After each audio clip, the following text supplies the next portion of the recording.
What's up, everybody? Welcome to episode 8, season 2 of Sportscasters. We thank you for listening and hope you enjoy. Before it slows up, before the window of opportunity closes up. I came, I saw, I conquered, I'm born. Yeah. I came, I saw, I conquered, I'm born. Yeah.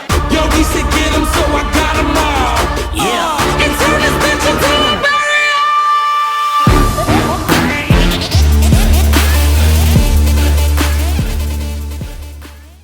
What's up, everybody? Welcome to season 2, episode 8 of Sportscast Media.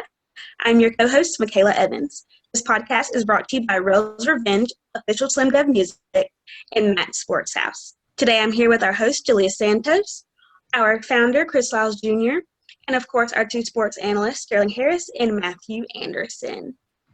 So welcome, everybody, and we're going to jump right into our first topic, which is, will Antonio Brown help the Bucs make it to the Super Bowl? No. I really think that the Bucs were already pretty decent, and that's coming from a Panthers fan in the NFC South. They were already pretty decent beforehand, 6-2. I don't think adding him betters their chances because, I mean, granted, he hasn't been playing and fellas, y'all can correct me, he hasn't been playing in a year. So it's going to take a minute for him to adjust, to get back into the flow of the game. Not saying it's going to be hard because he is still a professional athlete. But just a little statistic, when he was with Tom Brady with the Patriots, he only played 1 game. Now, I think that was because of the suspension and everything, and I think he got hurt too. He was only targeted 8 times with 4 receptions. And that was him being, arguably the best wide receiver on the team. Now, you got Mike Evans and you got, is it Chris Godwin? Chris Godwin. Thank you. Yeah. You got 2 guys who are, let's just say, I think they're better than him right now. So Tom Brady has more options. So I don't think that really makes a difference in their Super Bowl chances. It's just Antonio Brown. Sterling, is Chris Godwin hurt right now? Yeah, I think he's nursing a hamstring injury, something like that. He's definitely hurt though. Okay. Yeah, I look forward to seeing Antonio Brown on the field right away. Like in that first game, on that first drive, he had a whole bunch of catches, things like 6 or 7 of them for a touchdown. And I think, if I'm not mistaken, he's living with Tom Brady right now. So So even though it's kind of weird because he's from Florida and they're in Florida, I know it's different parts of it or whatever, but I think he's going to command a lot of attention. I think coming out the gate, he's going to have a couple catches, hopefully demand a double team, which will free up the guy on Mike Evans. Mike Evans. So I'm looking forward to seeing what Antonio Brown can do, and I think he's in good shape, but we'll see for sure on in his first game. Yeah, like I think him joining the Bucs, it's a great pickup, but I don't think he's going to. Like, if the Bucs are going to make the Super Bowl this year, it won't be because of Antonio Brown. It'll be because of their defense, in my opinion. I think their defense is what will really propel them there because when they play teams like, probably Green Bay again, Seattle, even Arizona, in the playoffs, they're going to have to disrupt those quarterbacks on the defensive end to keep that game, in good position for them to win. If they don't, I think, personally, my Super Bowl pick, the Seahawks, Russell Wilson is going to just find a way, and the Seahawks will get a stop or 2, against an older quarterback where they don't really have to worry about, spying or anything like that. Kind of sit back and play their coverage. Could probably get a leg up on them. But AB is a big pickup. I don't know how the chemistry is going to work out with the other receivers, especially Godwin, because he was already the second option. He kind of became the third option because it looks like Gronk's coming on strong, and now you add AB, so – We might see some tensions with Chris Godwin. I could predict in the near future. With maybe I'll get the ball enough. Because no matter how much of an unselfish guy you are, it's like, I went from being one of the best receivers in the league on the NFL top 100 consistently, barely getting the ball. There's only so many balls to be thrown around, especially when they got as good of a run game as they have. Yeah. So why do you guys think that he went to the Bucs? I mean, he obviously had options. Like, he had the Packers.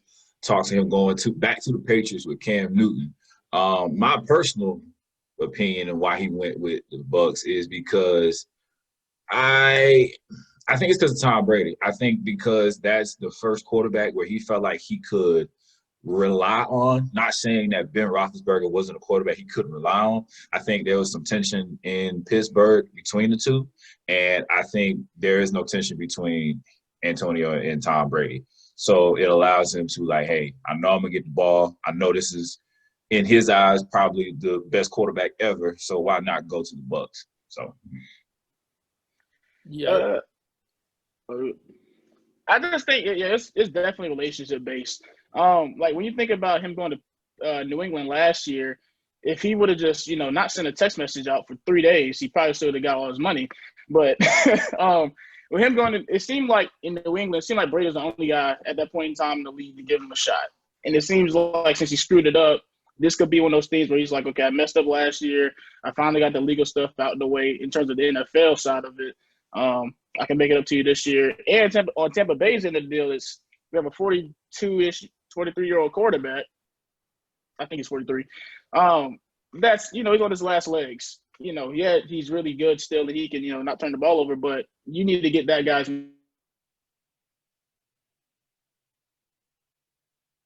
put a hole in what he said earlier about AB's maturity and everything because he understands the situation right now, which is win the Super Bowl this year for them. Will we see him in the return game, do y'all think? Nah. It's crazy, though, because he has that – I know, obviously, he's one of your better receivers, but he has that crazy talent to potentially take back any punter, kickoff return for a touchdown. But I understand or they wouldn't do it, but I'd love to see it a couple times maybe. All right, y'all, we're going to switch over to the next topic, which is so crazy to talk about because we're talking about the NBA, and it feels like we were just talking about the finals and everything like that, and now we're jumping kind of right back into it. But will the Brooklyn Nets be a contender for the Eastern Conference Finals if KD and Kyrie can stay healthy throughout the season? What do y'all think? I think one of them will get hurt early. I think so too. I'm not hoping it happens, but it just seems like every single time they play, somebody gets hurt early. So I think they will. But I do hope to see them make it deep in the playoffs. But I'm almost for sure of it. Before, I would say game 25, one of them going to miss 3 games. I agree with that too. I think KD gonna come up with an ankle or Kyrie gonna come up with a knee problem. Somebody gonna get hurt. Like I said, we're not wishing any ill whatever on anybody, but just on the nature of how both of those players move, they're bound to get hurt. But Sterling is going to laugh at me when I say this, but I still see the Heat going back to the Eastern Conference Finals and possibly going to the finals. There was talks of them picking up Giannis. Man, God dog it. All I'm going to say is, godly, man. If they get Giannis, that's a problem. And I think that when you add Jimmy and Giannis and then possibly them going up against KD and Kyrie, that has to be one of the best matchups that you will see in a long time. I mean, we always say KD is unguardable, but when you put him up against another 7-footer who is just as quick as him, KD, you in trouble, big fella. So we'll see. As much as I love the Heat optimism for once on this show, even if we got Giannis, he still can't guard KD. That's just my opinion on KD. KD is the most unguardable person in the league. Again, if KD, the only way he can be stopped is if he doesn't shoot. That's the only way you can stop KD. But the Brooklyn Nets this year, if we talk about, people that have been off for a long time, they're one of those teams that was in the bubble that went home early. So they've had a pretty much regular offseason. If you think about, like, the rest involved. Kyrie didn't really play all year last year after, like, maybe the 30th or 40th game. And KD didn't play. So really, if we're talking about a team that could be the most fresh coming into the new season, it would be the Brooklyn Nets because they haven't played. Only problem be chemistry. And I think I saw today that they're actually looking to try to acquire either Bradley Beal or a Drew Holiday to get up there to kind of form like a little big three. But I think Brooklyn will make the Eastern Conference Finals. I think they'll make the finals. They'll probably load manage KD to a degree with his Achilles and just see how he's moving. But I think they're one of the fresher teams coming back to the league this year, and they're going to make a run late. They could be an 8 seed and still make the finals. It doesn't matter. As long as they get in the playoffs, they're a danger to everybody. I think that's also a good thing for them. I'm sure they're happy they're in the Eastern Conference too because the path isn't quite as hard as it'd be in the West. I think another key thing too is given Kyrie's track record when he's on a team and he's considered the what's the word I want to use? I guess captain. Leader. Yeah, thank you. I think that given him with KD now and him, let's be honest, taking a shot at LeBron, but hey, that's to each his own. I think now you won't have that case where it's like he won't self-destruct on a team. Whereas if he goes cold, whether it's he's not doing what he needs to do, I mean, yeah, now he does have somebody who can actually do it. I mean, not taking anything away from Jason Tatum, Jaylen Brown, Gordon Hayward, all them boys, but they're not KD. So now he has another superstar where that person can go get it done. But I think that is also another demise of Kyrie too, is that he can self-destruct. And so what that looks like as far as on the court, I mean, granted, yeah, KD, Kyrie, buddy right now. But everything's different when it's game time. So, I mean, like, we'll see. We'll see what happens. I personally don't think they will make it just because of injuries and ego. I hate to say it. I mean, granted, I love Kyrie, but yes, he does have a slight ego problem. But yeah, between the two, we'll see what happens. So because I'm a backup Kyrie on this thing because we just saw Boston think, hey, we just flipped Kyrie out with Kimba, we're gonna make the finals, and they end up losing to the Miami Heat in the second round in the Eastern Conference Finals. So they got right back to where they was 2 years ago, and it was healthier at this point in time before when Kyrie's first year in Boston, when he was kind of the lone wolf. And they was the number one seed in the East and everything before he gets hurt, before the playoffs and everything. They was in the same position, still lost. So when we look at the next year, we know what happens in the second round and everything. But does it really make Kyrie still the reason why the Boston Celtics didn't work out while he was there? Because they ended up in the same position. They didn't advance. That's a good question. Go ahead, Matt. I was going to say, I would say he contributed to it. I wouldn't say he was the main reason, but he definitely had his contribution. Yeah, because they still ended up in the same place as far as the Eastern Conference Finals. So my thing was, even with him sitting out, what was that, 2017? 2018. So with him sitting out, I mean, yeah, Scary Terry went off. Terry Rozier, that was a bad dude. I think that series put him on the map. But nonetheless, like Matt said, I think he was a contributor to it. I mean, I can see a scenario where it's kind of like, okay, Terry Rozier, he maybe got a big head because he was like, oh, I played really well in this situation. Same thing with even Marcus Morris, and we've seen Terry Rozier go to Charlotte now, and Marcus Morris end up on the Clippers, and they kind of end up in the same position of either Charlotte didn't make the playoffs, and Morris on the Clippers, blowing 3-1 lead. So I think there's a whole lot more personality issues on that Celtics team than just Kyrie. And maybe in Boston we should start looking at Brad Stevens, who's supposed to manage all that stuff as the head coach. That's true too. I think there's a lot of times, I say, coaches make or break a game. Given his track record and given what he was able to do in the time that he was there, still there, excuse me. But I think everybody had it. Like I said, everybody had a piece into why they're not where they want to be. I think everyone has a percentage of the downfall of what led to the Boston Celtics. So Kyrie, Brad Stevens may be a little higher than Terry Rozier and Marcus Morris as far as percentage-wise. But nonetheless,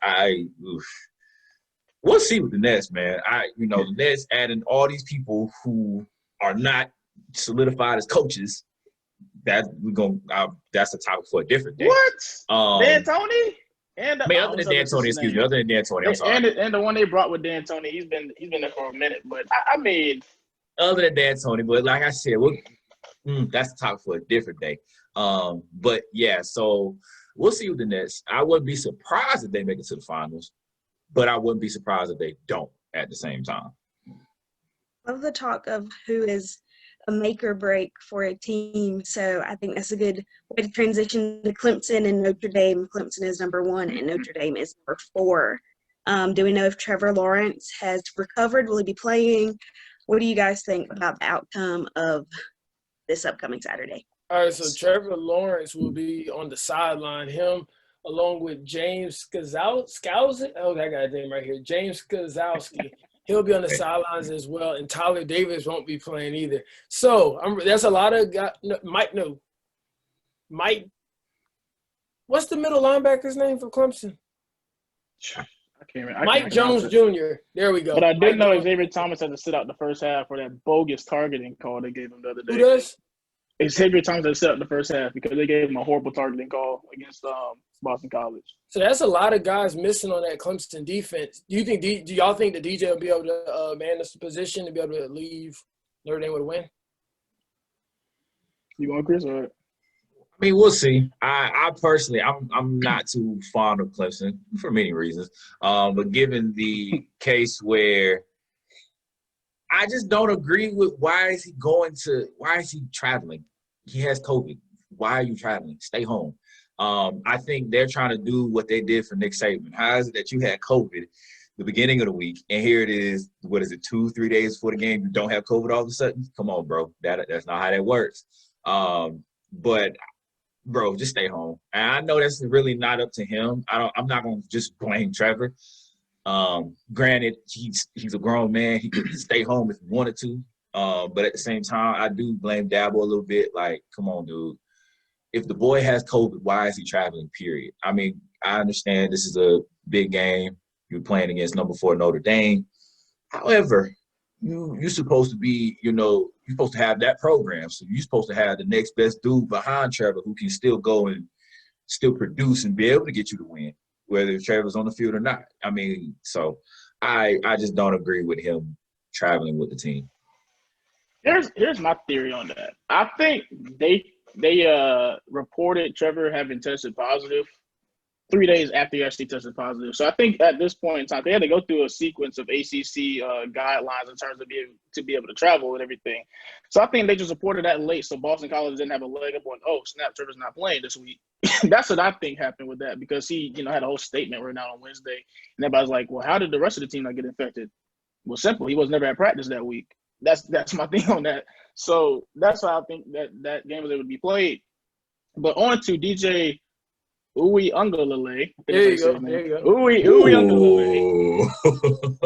I think this is going to be a beat down in South Bend, and I think Clemson's going to whoop Notre Dame up and down the field, particularly on the line of scrimmage. I just think that Britt Venables, after the way they played last week, just kind of undisciplined, having silly penalties, and just kind of some bizarre plays, they're going to be sharper this week. And for me, when you look at a team like Clemson that's so talented, the game that they had on Saturday, you have to beat them in that game, because after that game, they're going to know, okay, we got to tighten up. We're going on the road, and I think they're going to get up for this Notre Dame game. I think they kind of get bored. They're getting that situation like how Bama was a couple of years. It's like they kind of got bored playing teams, so they had that one game that looked ugly, but when they actually have to play a team, they're like, okay, it's time for us to show up and play. So I think Clemson's going to whoop them on the line of scrimmage, and DJ's going to have a pretty good game, just because he's actually like really talented. He didn't have a bad game last week, really. The fumble recovery, the 99-yard or whatever, and then Boston College was calling a really good game in the first half. Was kind of why they was behind, but he didn't look rattled. Didn't really play bad. I think he'll be up for the moment, and Clemson collectively is just going to whoop Notre Dame. Yeah, I think that Clemson's their whole game plan, as any offense would do, is to score a lot of points. I don't see Notre Dame scoring a lot of points in this matchup, but for Notre Dame, for their best chance to win, is going to be kind of following that Boston College blueprint, keep your offense on the field and just drive down the field, because they do play a physical brand of football. And I guess for a little shout-out to South Carolina here, they have a safety named Nick McLeod that goes to Notre Dame. He started his career at NC State. He went to South Point High School. So he will be playing in this matchup here. We'll see if I'm predicting Clemson gets the win, but I'd love to see Notre Dame win it. I just can't trust them. Do you guys see Clemson versus Alabama if and when there's a championship game? No. Ohio State Buckeyes will be in the national championship game, and Justin Fields is winning the Heisman. We need to cut that out right now. Look, I don't care who plays Ohio State, but Ohio State is the best team in the country. And I keep hearing this foolishness about Mac Jones might be the Heisman Trophy winner. I get it. He's had a great season, but no, Justin Fields is the Heisman Trophy winner, and Ohio State won the national championship. You can quote me on this episode. So you see Ohio State getting past Alabama, roll tide. Yes. I see Ohio State getting by anybody they put in their face. Anybody. We'll meet him anywhere we need to meet him. Ryan Day, we're on board. Let's go. So do you see Justin Fields, if they were to get to the championship, do you see them beating Trevor Lawrence's Clemson team? They should have beaten them last year, but Chris Olave fell down. If it happens this year, Ohio State is winning the championship. I'm not playing. I got my apparel. We're going on a run. And I'm going to find my way at the Rose Bowl. Y'all going to see me out there. Shout out Sportscasters. It's happening. Look here, man. You go give me some tickets. Oh, yeah. You can report live. As a business expense. Yeah, report live. Look, Right. we're here at Sportscasters here in the championship game, brought to you by Matt. Yeah. What are y'all thoughts, though? In all seriousness, I mean, I feel like the only team in the country that can beat Clemson is Ohio State. I think they match up with them the best out of everybody in the country. I like Bama, but, Dylan Moses is back, and the defense has been playing better as the weeks come along. But I just don't think with Jalen Waddle being out, that's a huge blow. Yes, it looks minimal right now, but when they play a team like Clemson or Ohio State, where Ohio State has a dude that they can put on Devontae Smith and Deshaun Wade. Clemson has a dude, and what's his name? Traven Kenyon? Not Kenyon. What's his name? Darian Kendrick. There you go. There you go. I was like, why am I thinking about an old boy that played for USC? Yeah. Darian Kendrick. And then Brent Venables calling the defense for it. They can find ways to nullify, Devontae Smith, but those two teams, Clemson and Ohio State, I think they just match up the best. Plus, I feel like they're going to kind of leave Ohio State at 3/2. So Clemson ends up playing the loser of the SEC title game, whether that's 2-loss Florida or 2-loss Georgia, just because I don't think they're going to really care about the Pac-12 if Oregon doesn't blow everybody up by 60. So I was about to say, did y'all see one of the Pac-12 games already been canceled? Oh, it's looking bad. I always had this thought that in the Pac-12 they're like, we don't have to play this year, and so therefore whenever they're like, we're playing with their little 7-game schedule, you're like, oh man, I just don't get the feel that they really want to play out there. I could be wrong. If y'all listen to this from California, I'm sorry to play y'all, but yes, I just don't see that they really want to play. But do one of y'all think that Oregon can make a run potentially? They'd have to beat everybody by 50. Yeah, exactly. That's it, though, because I still think the committee will look at a Florida 2-loss team. Who are the 2 losses? A&M, who's probably going to be 6th or 7th in the nation. Ooh, A&M might mess around and make it, now I think about it, if they run the table. But A&M might end up being 6th or 5th, 7th in the nation, and Bama in the SEC title game. Who says no to that? Or if you're Georgia, your 2 losses come to Bama. Who says no to – But would they put Georgia in the playoff after losing to Bama twice? Yeah, it'll build more parity. Because look, that's why you leave Bama and Ohio State at 2 and 3. If Clemson just runs the table, you leave them at 1 because now it's a new matchup. Now it's Georgia versus Clemson. Or A&M. If A&M just runs the table and sits at 5, they're only lost to Bama, then they could just step in we're a 1-loss SEC team. We beat everybody else. We beat Florida. I get the feeling that A&M is the SEC designed where it's not the East versus the West, it's just the top 2 SEC teams. Nah, it got to be East versus West. That's why A&M could get away with it. Because they don't have to play. They don't have to play anybody. They could be fit. They're 8th right now. They can end up being 5th in the nation, not play anybody in the title game, and just go into 4. Because the SEC championship will probably be between 2 and 4, which would be Bama at 2 probably, and whoever's the 4th seed at the time, which would be Florida, Georgia, whatever. Okay, and to the listeners or watchers, if you're on YouTube, the ACC does have it now to where there's just the 2 top teams in the ACC will go to ACC championship game. So that's why I wasn't sure about the SEC. So it'll probably be Clemson. It's looking right now like it's going to be Clemson, Notre Dame again. And so what most people are saying is Notre Dame either needs to win this one or that one, and they have a much better shot at winning it this time when you don't have Trevor Lawrence, the number 1 pick in the draft, probably, unless they get Justin, but they really liking Trevor, so I'm going to go ahead and let them have it. Oh, they better win this time. It's in South Bend because you ain't getting that second one. Nah. Yeah. We'll see what happens. Y'all. We're going to wrap this up. I love talking with you guys, the whole team and stuff. So first, thank you, Matt and Sterling, our analyst, Makayla, the co-host, and Chris, our co-founder. I want to say, you guys, thank you. Sportscast is brought to you by Rells Revenge, official Dev Music, and Matt's Sportshouse. I hope you guys stay tuned in, and I'll see you guys next week. Bye. This podcast is brought to you by Rells Revenge, official Slim Dev Music, and Matt's Sportshouse. Stay tuned next week for episode 9, season 2 of SportsCasters. See you then.